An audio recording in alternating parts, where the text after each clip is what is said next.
C'est un voyage impressionnant alors que l'apôtre Paul décrit la foi que tous les chrétiens doivent avoir afin de plaire à Dieu. Or, sans la foi, il est impossible de lui être agréable.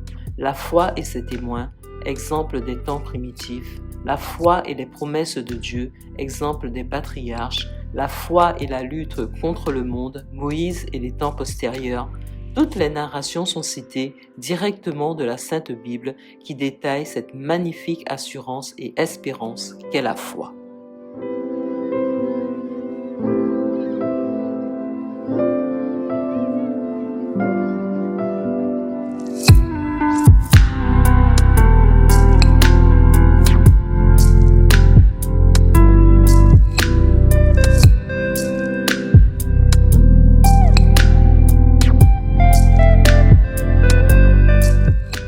Or, la foi, c'est la ferme assurance des choses qu'on espère, la démonstration de celles qu'on ne voit pas.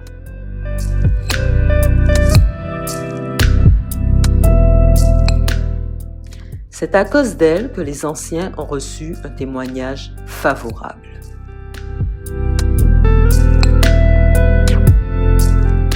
Par la foi, nous comprenons que l'univers a été formé par la parole de Dieu, de sorte que le monde visible n'a pas été fait à partir de choses visibles. C'est par la foi qu'Abel a offert à Dieu un sacrifice plus grand que celui de Caïn. C'est grâce à elle qu'il a été déclaré juste, car Dieu approuvait ses offrandes, et c'est par elle qu'il parle encore, bien qu'étant mort. C'est à cause de sa foi qu'Enoch a été enlevé pour échapper à la mort. Et on ne l'a plus retrouvé parce que Dieu l'avait enlevé. Avant d'être enlevé, il avait en effet reçu le témoignage qu'il était agréable à Dieu. Or, sans la foi, il est impossible d'être agréable à Dieu, car il faut que celui qui s'approche de lui croie que Dieu existe et qu'il récompense ceux qui le cherchent. C'est par la foi que Noé avertit des événements que l'on ne voyait pas encore et rempli d'une crainte respectueuse, a construit une arche pour sauver sa famille. C'est par elle qu'il a condamné le monde et est devenu héritier de la justice qui s'obtient par la foi. C'est par la foi qu'Abraham a obéi lorsque Dieu l'a appelé et qu'il est parti pour le pays qu'il devait recevoir en héritage. Et il est parti sans savoir où il allait. C'est par la foi qu'il est venu s'installer dans le pays promis comme dans un pays étranger. Il y habitait sous des tentes ainsi qu'Isaac et Jacob, des co-héritiers de la même promesse. Car il attendait la cité qui a de solides fondations, celle dont Dieu est l'architecte et le constructeur. C'est aussi par la foi que Sarah elle-même a été rendue capable d'avoir une descendance. Malgré son âge avancé, elle a donné naissance à un enfant parce qu'elle a cru à la fidélité de celui qui avait fait la promesse. C'est pourquoi, d'un seul homme, pourtant déjà marqué par la mort, est née une descendance aussi nombreuse que les étoiles du ciel, pareille au sable qui est au bord de la mer et qu'on ne peut compter.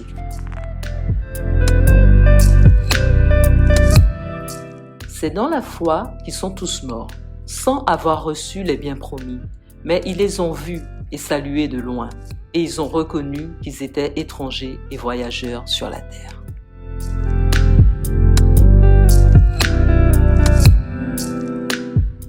Ceux qui parlent ainsi montrent qu'ils cherchent une patrie. S'ils avaient eu la nostalgie de celle qu'ils avaient quittée, ils auront eu le temps d'y retourner. Mais en réalité, ils désirent une meilleure patrie, c'est-à-dire la patrie céleste. C'est pourquoi Dieu n'a pas honte d'être appelé leur Dieu, car il leur a préparé une cité.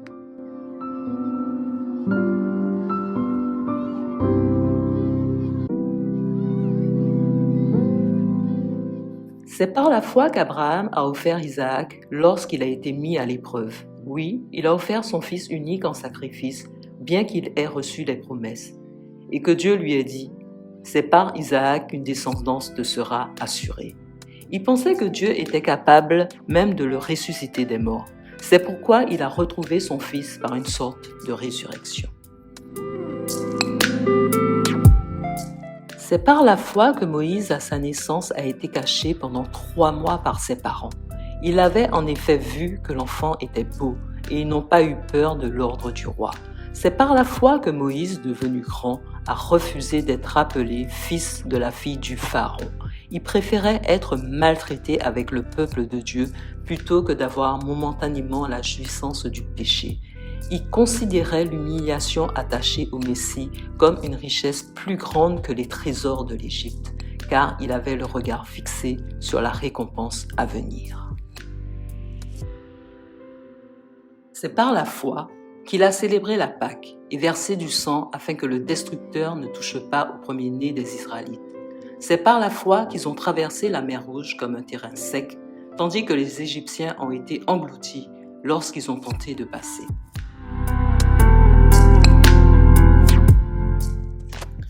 C'est par la foi que les murailles de Jéricho sont tombées après que le peuple en avait fait le tour pendant 7 jours. C'est par la foi que Rahab, la prostituée, n'est pas morte avec les non-croyants parce qu'elle avait accueilli les espions avec bienveillance.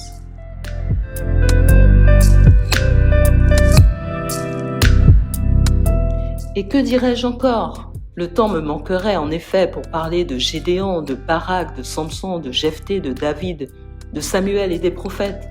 Par la foi, ils ont vaincu des royaumes, exercé la justice, obtenu la réalisation de promesses, fermé la gueule de lion, éteint la puissance du feu, échappé au tranchant de l'épée, repris des forces après une maladie, était vaillant à la guerre, mis en fuite des armées étrangères. Des femmes ont retrouvé leur mort par la résurrection, d'autres ont été torturées et n'ont pas accepté de délivrance afin d'obtenir une meilleure résurrection. D'autres encore ont subi les moqueries et le fouet, les chaînes et la prison. Ils ont été lapidés, sciés, mis à l'épreuve.